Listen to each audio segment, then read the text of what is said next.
16 жасқа толған балаларға арналған.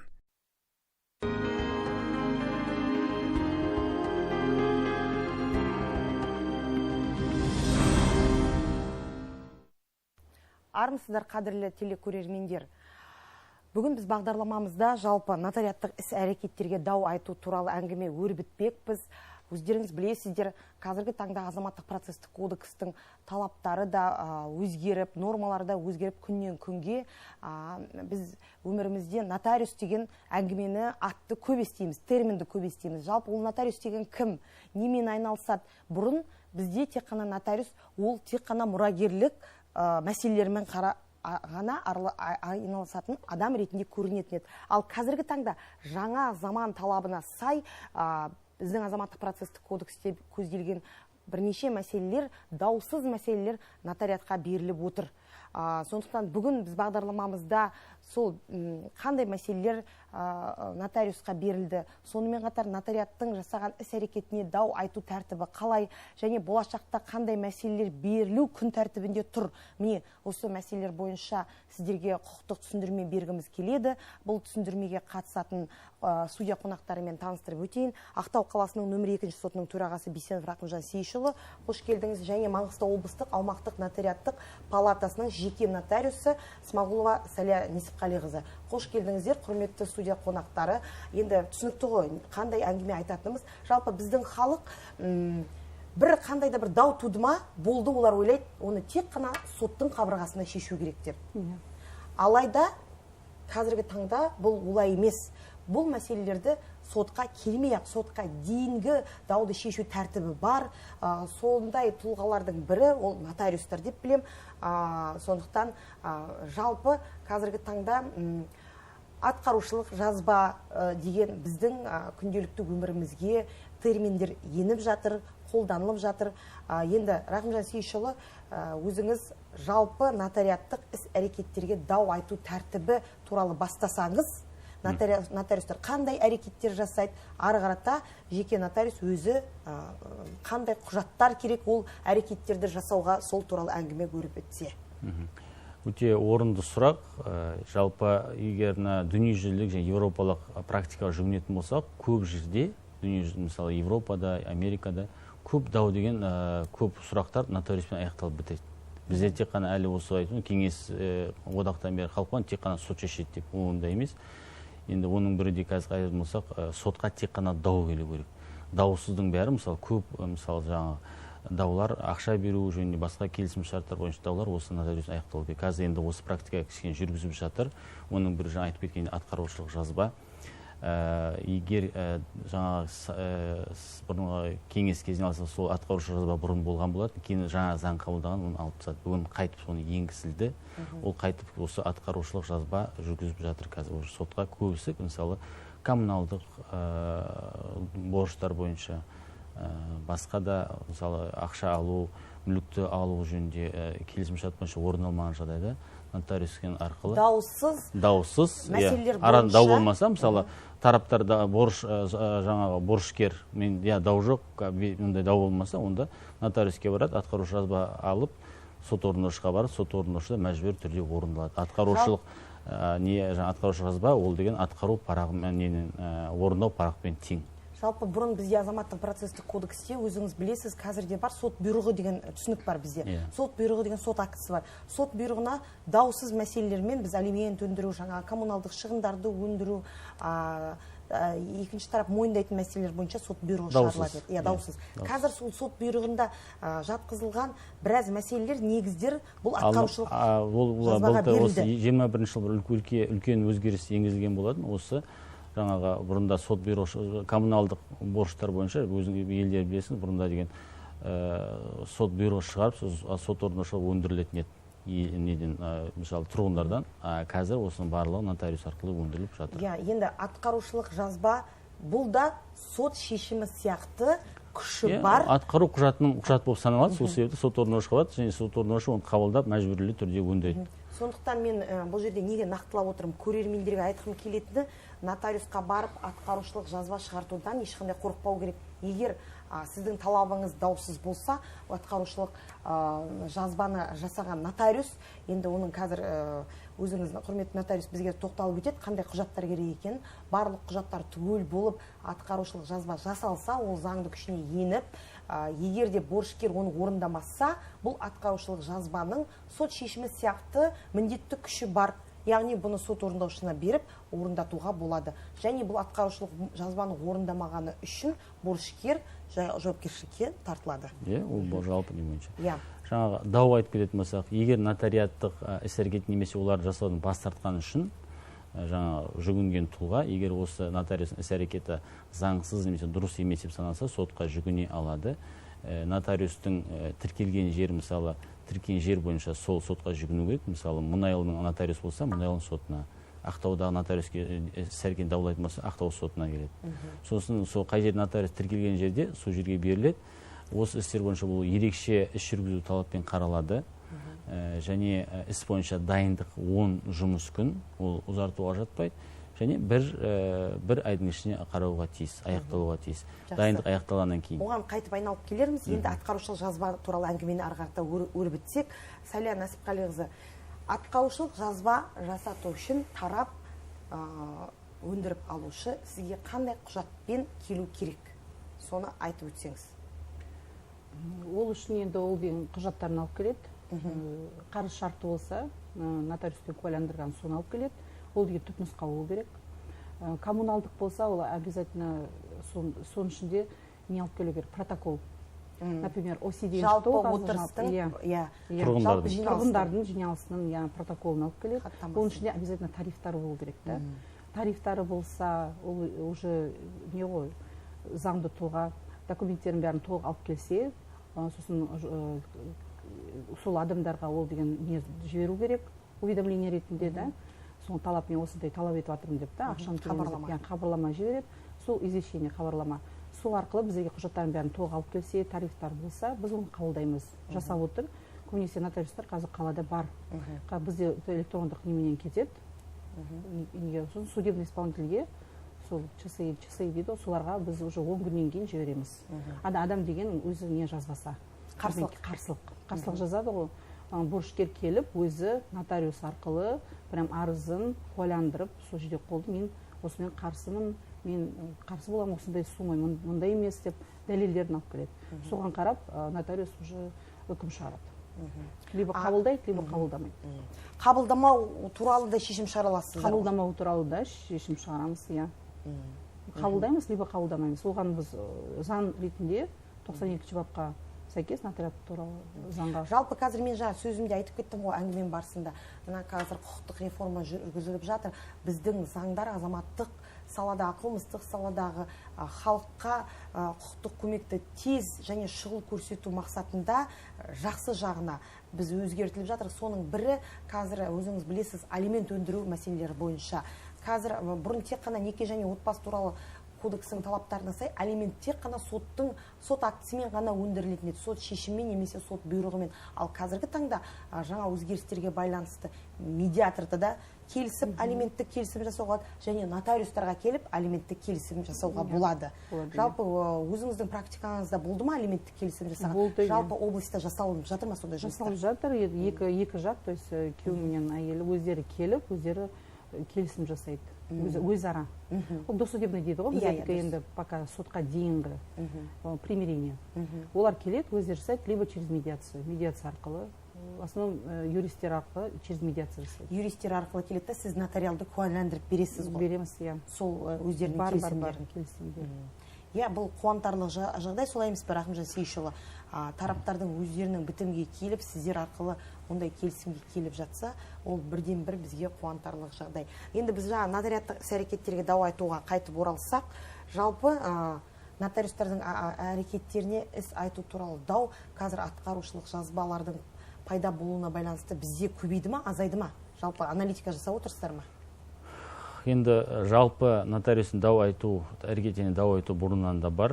Егер былтырмен салыстыратын болсақ, ондай осы жыл тек қана енгізіліп отыр, толықтай әлде көбейді деп айтамыз, сол жобада келе жатыр. Ондай құрт өзгерістер ондай жоқ.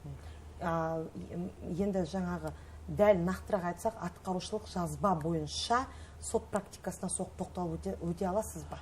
атқарушы жазба бойынша енді біздерге бірыңғай тәжірибе енді қалыптасады. Себебі бұл енді жаңадан қабылданған заң. Бұл жерде осы жылы жоғары сотпен норматив қабылданды. Себебі кейбір түсініксіз жерлер болады. Мысалы қазір ол бойынша заң бойынша жаңа болғасын кішкене жұмыс бұл бағыт бар. Себебі жоғары сотпен жаңа норматив қабылданды. Сол норматив қаулыға сәйкес соның талаптарына сай қарау жүргізіледі. Енді осы кезде алатынымызда бізде 4 іс өндірісте болды. Осы бойынша енді жаңаға тәжірибе енді қалыптасатын шығар деп ойлаймын. Себебі ол енді тек жаңадан қаралып кеткен, бірақ та бағыт бар. Көбіне атқарушылық жазбаға дау айтатын тараптардың уәждері енді бізде апелляциялық сатыда қарап отырық. Бұл өздерінің жаңағы келіспеушілігі. Сонымен қатар нотариустың хабарламасын алмадық дейді жаңа атқару жазбасын жүргізілгендігі туралы. Осы жерде сұрақ қойғым келеді. Сіздер оларға табыстау міндеттісіздер ме? Немесе тек жолдауларыңыз жеткілікті ме? Заңда қалай жазылған сол? Заңда жазылған.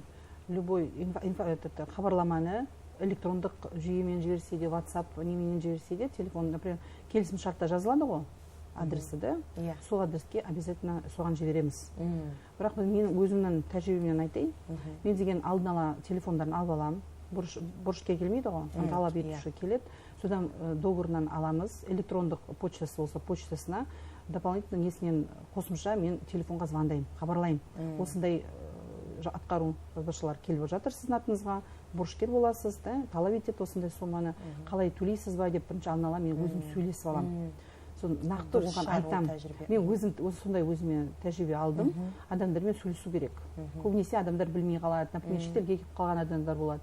Например, коммуналдық болса, көбінесе бізде ЖК-лар бар ғой. Олардың адамдары басқа жаққа елге көшіп кеткендер бар. Біздерде емес, жергілікті, например, Алматыда. Оларды сол жерден менде 11 болды, бір неден ЖК-дан келді. Сол 11-нен 7-еуі сразу ақшасын төлеп тастапты. Сол 4-еуі қалды, сол 4-еуіне біз жібердік хабарламаны. Олар да көп ұзамай төледі. То есть адамдармен жұмыс жасау керек. Көбінесе білмейді, олар нені алады да қарызым бар, не деп сотқа барады. Біздерден келеді соттан. Енді мынандай бізде сотта тәжірибеде мынандай мысалдар кездесіп жатыр. Өзіңіз нотариус ретінде қалай қарайсыз? Қазір білеміз, әрине, цифрлық электрондық біз заманда өмір сүріп жатырық. Цифрлық электрондық сот ісін жүргізу процесі бізде де бар. Сіздерде де сот жалпы іс жүргізу цифрлық электрондық бағытта. Бізде мысалы банктік берешектер бойынша көптен көп талаптар келіп түседі. Біз оны сотқа дейін реттеу бірінші жаңағы банктік берешек болған соң ол шарттың негіздемесінде өндірілетін ақша ғой. Нотариусқа барыңыз атқарушылық жазбаны шығартыңыз деп кері қайтарамыз. Ал олар бізге жауапкер біздің Маңғыстау облысында тұрады, мысалы Ақтау қаласында.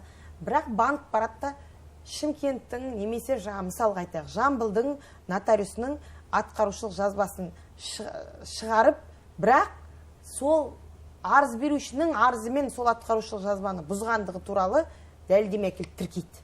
Біз оны қабылдамаймыз. Біз айтамыз, біз оны дәлелдеме ретінде сотқа дейін реттеудің дәлелдемесі ретінде қабылдамаймыз. Себебі бірінші себепті айтамыз біз. Неге бұны басқа облыстың аумақтың нотариусы жасады, жауапкер біздің жерде тұрады.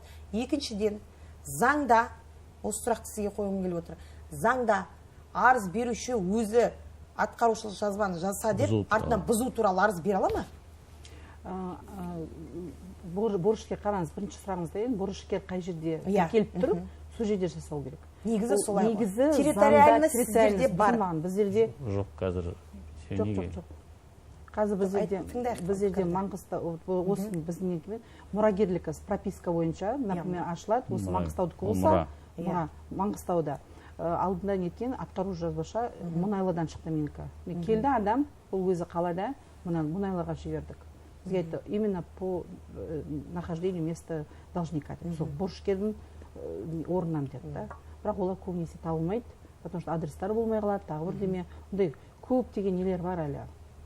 Бірақ жұмыс жасап жатырмыз, енді атқару жазбашылық жасап жатырмыз. Жоқ, территориальность бар ма сіздерде? Борышкердің тұрғылықты жері бойынша жасалыну керек деген? Бар. Бізде именно борышкер. Ал енді екінші сұрақ, борышкер қай жерде болды сондай? Болды. Ал екінші сұрақ, өндіріп алушы арыз беріп отыр, атқарушылық жазбаны жасаңыз деп. Жасайды нотариус, бірақ өзі арыз жазып, өзі бұздырады. Ондай негіз бар ма бұзудың? Бар, болады, келеді. Енді біз мысалы сотта сондай кездесіп атады, біздер оны дәлелдеме ретінде қабылдамаймыз, шынымызды айтсақ. Келеді, өздері жазады, например, 5 күннен кейін, 10 күннен кейін өздері келісімге келеді. Жоқ, келісімге келсе бір жөн, ондаймен бұздыруға болады. Келісімге келмей. Келді деп та. Келісімге келді деп бұзуға болады. Онда көрсету керек келісімге келгендерін. Келісімге келді. Нотариат туралы заң талаптарына айтатын болсақ, бұл жерде тек қана борышкердің арызы негізінде қана бұзуға мүмкін деп тұр нотариат. Сол себепті егер бұл жерде тек қана бұзатын болса, сіз мынандай келісті, төледі, бітімге келген болса, онда нотариус бұзылатын шығар. Бірақ та егер борышкердің арызы тек қана бұл жерде атқарушылық жазба, тек өзінің көрсетілген мерзім бар, 10 күннің ішінде тұр. Сол 10 күннің ішінде ол деген жауап бере алады және қарсылық келтіре алады. Тек соның өтініш негізінде, қарсылығы негізінде нотариус атқарушы жазбаны бұза алады. Тек қана өтініш, борышкердің өтініші бойынша. 10 күнге дейін. 10 күннен асып кетсе, ол уже кетіп қалса, белгіленген мерзім болып саналады бұл жерде. Енді цифрлық электрондық іс жүргізу туралы айтып өттік. Жалпы сот системасы, сот жүйесі біз электрондық цифрлық жүйеге көштік. Бізде жаңағы онлайн сот процестері, олар азаматтық процестік кодекстің өзіне кірді. Тіпті ол туралы нормалар бекітілді. Қазір біз онлайн электрондық цифрлық қолтаңба арқылы істерді қарай береміз, дәлелдемелерді қабылдаймыз. Сізде қандай бұл үрдіс қалай жүріп жатыр?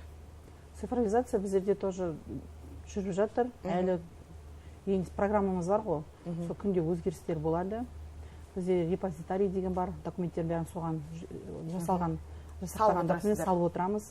Сосын равнозначность деген бар бізде, тең құжаттар дегенде, электрондық құжаттар. Например, мысалы бір адам сенімхат беруші қалада болса, Ақтау қаласында, басқасы Алматыда күтіп тұрса, сол Ақтау қаласының нотариусына келіп, сол жер жасайды, 5 минуттан кейін ана адам Алматыда любой нотариустан шығарып алады құжатты. То есть 5 минуттық егер бұрында деген біздер почта арқылы самолетке барып жүгіріп күтіп жүретін болсақ, қазір өздігінің несі бар, мен мына равнозначный, бұл жерде мына құжат екеуі тең болып есептеледі, күші бірдей күші бар. Қол қойылады да, сосын сол нотариусқа барады, ол нотариуске мысалы Ақтауда осыдан жіберіледі, сенімхат етеді, соны айтады, соны Ақтаудан шығарады, және сол нотариус жаңағы сенімхатты өзінің мөрімен растап береді. Ол жаңа бірінші қолында күші бірдей. Цифровой шығады да. Ол жерден күтіп керек емес. Не алса база енгісе, ол жерден шығарып алады да, жүре береді. Ол енді адамдарға ыңғайлы болды.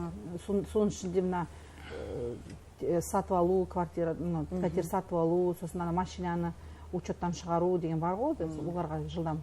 Бұрын олар аэропортқа баратын еді ғой, сенімхатты алып алып, аэропорт пойызға салып жібереді, таныстарын күтіп отырады. Қазір ондай жоқ. Қазір кішкене ыңғайлы жасап жатыр адамдар. Және мына соны келісімшарт, пәтерді сатып алу, сату, бұрында деген осы келісімшарт жасағаннан кейін, олар міндетті түрде жаңағы тұсауын дейтін, соған бар тіркейтін еді. Қазір толықты, жаңағы келісімшарт екі тарап қояды, жаңағы мемлекеттік бажы төлейді, нотариус жолдайды, соны ешқайда бару көрмес, нотариус өзі тіркеуге жібереді. Өзіміз приложение болса, кәсіп приложение, сол бажды сол жерде нотариустан төлеп, уже сразу, то есть адам ешқайда бармайды. Тек қана келісімшарт бітеді, нотариустан бәрі бітеді. Осы цифрлық жүріп жатыр. Цифрлық электрондық іс жүргізудің бұл үлкен азаматтарға пайдасы. Енді ең осы нотариус деп сөзімнің басында айтып кетті, нотариус десе азаматтардың есіне мұрагерлік құқығы түседі. Бұл бұрыннан бізде қалыптасқан стереотип, ой. Сондықтан ең көп сіздердің мәселелеріңіз өте жаңағы байыппен қарау керек, сауаттылықпен келуге, бұл мұрагерлік мәселесі. Жалпы мұрагерлік дауларына байланысты, мұрагерлік құқығына байланысты даулар бірнеше жылдан кейін де қозғала береді. Оны өзіміз сот тәжірибесінде көріп жүріп. Сондықтан Рахымжан Сейішұлы енді жалпы мұрагерлік даулары бойынша іс қарау тәжірибесіне тоқталып өтсеңіз? Енді көбісіне бір айтарым, заң белгілеген заң бойынша, мысалы мұрагер адам қайтыс болғаннан кейін өзінің мұрагерлері 6 айдың ішінде нотариуске барып, осындай адам қайтыс болды, одан мұра қалды деп арыз беріп кету керек. 6 айдан кейін нотариус айналысып, оның қазір нотариус өзі түсіндіріп айтар. Бір айтып кететін болсақ, бұл жерде көбісі енді өсиет тастап беру, өсиет даулау мысалы кезінде осындай көбісі пәтерге өсиет бойынша заң бойынша деген түрі бар ғой мұрагерліктің. Өсиет бойынша заң бойынша, жалпы мұрагерді өсиет бойынша, заң бойынша. Бізде даулайтындар өсиет, және мына дау бойынша егер мұрагерлердің біреуі еске алынбай қалса, ол қатыспаса, бір басқа мұрагерлер осы былай болады, бірнеше баласы болса, мысалы, бір мұрагерді айтпай кетеді, нотариуске де ескертпейді, мынандай тағы да осы басқа мұрагер бар деп. Немесе егер жаңа қайтыс болған тұлғаның бірнеше некеде болған болса, басқа некенің балдарында енді айтпайды, жасыратындар бар. Сол бойынша қалған мұрагерлер одан кейін білгеннен бастап сол даулап бастайды. Жалпы сондай. Енді өсиет және сосын тағы да бір көбісі сотқа жүгіне бастайды. Мысалы, жалпы заң бойынша 6 айдың ішінде нотариуске барып, мұраны қабылдау үшін арыз беру керек. Және өткізіп алса, онда сот арқылы мұраны қабылдау мерзімін қалпына келтіру сотпен жасалынады. Бұл жерде сотқа баратын жер де бар, бармайтын жер бар да. Егер мұрагер, қайтыс болған тұлғамен мұра қабылдайтын тұлға солмен бірге тұрған болса, қайтыс болғанға дейін және сол тіркеуі бәрі солуде болса, солуде бірнеше жыл тұрып әлі сол тұра беретін болса, онда мұра қабылдаған болып есептеледі. Және сол сетте міндет уже қабылданған болып, сол сет бұлындай болған жағдайда соттың шешімі керек емес, бұл жерде нотариус өздері барып куәлік бере береді. Құжаттарын қабылдайды, тексереді, шынымен расталса, ол қайтыс болғанға дейін бірге тұрған, солде тұрған, мүлік соныкі болады, бәрі болса, нотариус соттың шешімі керек емес. Бірақ та бізде көбісі талап қоюшылар өткізіп алдық деп сотқа келіп, одан кейін түсіндіргеннен кейін нотариустерге барып, түсіндіріп, жоқ керек емес екен деп ондай бар. Мен тағы да бір талапты көрдім осы жақында. Кейде негізсіз керек емес талаптар да бар сияқты. Мұрадан бас тарту мерзімін қалпына келтіру туралы дегенде талап бар совет. Бас тарту. Бас тарту себебі жаңағы 6 айдың ішінде тұлға мерзімді мұраны қабылдай алады және бас тарта алады. Ол уақыт өткізіп алса, онда қалпына келтіру. Ол бас тартуды да сот арқылы қалпына. Ол неге деймін да, ол артық жүріс сияқты ғой. Егер ол келісіп тұрса, бас тартып тұрса, нотариусқа барып өзінің қолхатын берсе, оған соттың актісі, оның соттың актісі бір айдан кейін заңды күшіне енеді, ешкім шағым жазбаса да, оның барлығы уақыт қой дейміз да. Енді қазір бүгінгі күнге заң бойынша сол жаңа сөйтіп тұр, қабылдау да бас тартуды өзі мезгілде қатысу керек. Сонда бір енді ол заңда қазір азаматтық кодексте талаптар бар, сол себепті енді бұл өзгерістер енгізбесе, сол нотариус ол жасай алмайды. Қандай түсінік айтар едіңіз жалпы осы мұраға қатысты? Мұраға қатысты жаңа Рахман Сейсович айтып шықты, мерзімдерін өткізе алады. Көп адамдар мерзімін өткізе алады. Бізде даже 1999 жылғы қайтыс болған адамның документтерін енді әкеліп жатады. 2007, 2005, 2001 бөлек-бөлек. Бір неде тұрса, бір неде үйде приватизация, жекешелендіру шарт болса, ол деген уже факт, қабылданған уже бар. Ол деген себебі ол үйдің құжаттарын ақша төледі, үйге да, расходтарынан. Біз қабылдаймыз. Бірақ екі түрі бар, сол өсиет бойынша, заң бойынша. Өсиет болмаса, заң бойынша қабылдаймыз. Өсиетте көбінесе адамдар тоже сотқа жүгінеді, және де талап етеді басқа нелер. Сол неге бір мұрагер болады деп та. Сол енді қазір істер бар болар енді біздерден кетеді, сол соттан хабарлама келіп жатыр. Осындай сіздің өсиетіңізді дау айту. Дау айту бойынша сотта істер жүріп жатыр. Жалпы мұрагерлік бойынша да ескіру мерзімі бар ғой, дау айту. Жалпы жаңағы мерзім қалпына келтіру талап ол деген жалпы талап қою іс арқылы жүргізіледі. Сол себепті бұл жалпы талап бәрінде ол және бұл бойынша әрине ескіру мерзім қолдануға болады. Сол себепті егер мен көбісі білмедім, бармадым десе, бір не айтатын жалпы елдегі адамдарға айтатын, бір қайтыс болды ма, түсініктеу болмаса қазір құжат апарып нотариуске барса, олардың нотариустың бәрі тегін не береді, кеңес береді. Себебі мынандай құжатын береді, ол үшін ақша алмайды.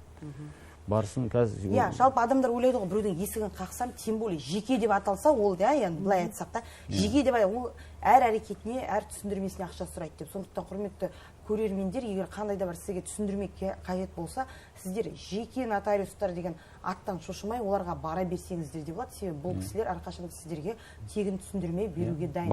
Тек қана сіз іс әрекеттеріңізге ғана тиісті мемлекеттік баж салығын аласыздар. Болды. Ал жұмыстарыңызға, жасаған әрекеттеріңізге түсіндірмені беруге, құқықтық түсіндірмені беруге әрқашанда дайынсыздар деп ойлаймын. Бізде тағы да жеке консультация деген бар. Себебі адамдар бір емес, 2-3 рет келеді консультация, оның ішінде құжаттарды дайындаймыз, көрсетеміз.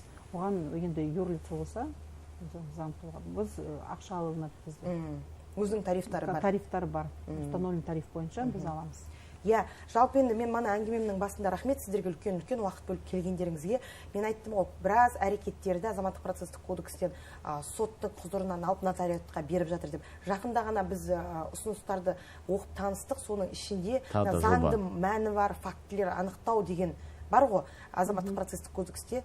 Соның кейбір негіздемелерін бізден алып, сот арқылы емес, нотариус арқылы жасайтын қылып берейін деп жатыр. Бұл заң жобасы әлі бізде талқылануда. Жалпы айтып қойғым келеді, нотариусқа көп өкілеттілік берілейін деп тұр қазіргі таңда. Яғни мана әңгіменің басында Рахымжан Сейітшұлы айтқан шетелдерде нотариус деген ол жеке бір жаңағы жанұяның нотариусы болады, нотариустар үлкен, оларға өкілеттілік берілген. Бізде қазір заманауи дамып келе жатыр, құқықтық дамып келе жатыр.